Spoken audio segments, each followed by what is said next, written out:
Hey, what's up, Algebra 1? Catlin back with you here to help you out with your homework, looking at Lesson 2 here in Unit 7. And we're writing quadratic equations and trying to make sense of them with these problems. We've got this movie theater model that, um, that shows their revenue from the ticket sales in a day as a function of the ticket price.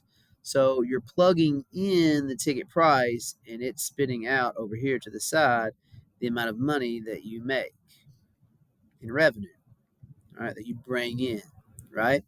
And so both of these are the same. One of them has just been distributed, right? P's been distributed down, all right? And these two expressions define the same revenue function, how much money that we make. And so according to this model, how high would the ticket price have to be? So it's asking what would P equal? What would P need to equal? What would the price of the ticket you would need to charge be if you want to make no money? Which seems like a dumb question, but let's kind of put this idea into place. If we didn't want to make any money, we wanted this to be zero on this side. We don't really know much about solving these yet. We haven't got there, but we have found zeros of functions when they're factored like this. So, like if p is zero here, or p is made to be zero inside this group, then those would make both either one of these multiply out to equal zero. So there's actually two answers here. One of them is, well, if you just don't charge any money, then you're not going to make any money, right? So p being zero would make that work, and the reason because you charge no money. Charge no money. Now the other thing that would earn you no money is if this over here, this grouping of 120 minus 4p, if that was made to be zero. When I say made to be zero, is if I set it equal to zero. If we made that equal zero, then we wouldn't make any money, right? Well, what would p have to be to make no money? Well, we would have to solve this, right? And so what I would do is I'd add 4p to both sides, and I would get this, and then I would divide both sides by 4.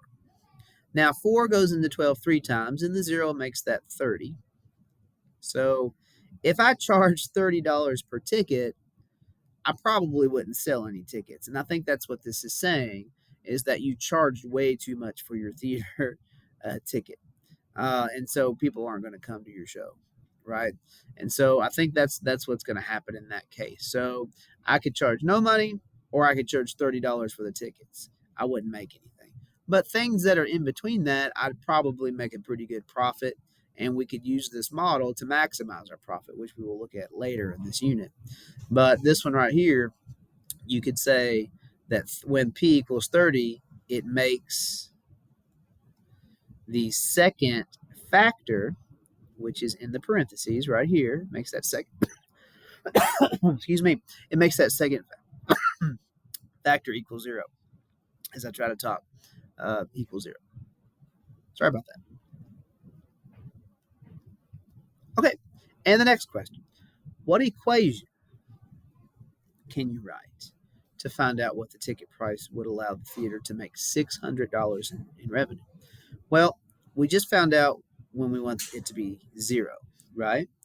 Well, this question is like, well, what if I want this to be $600?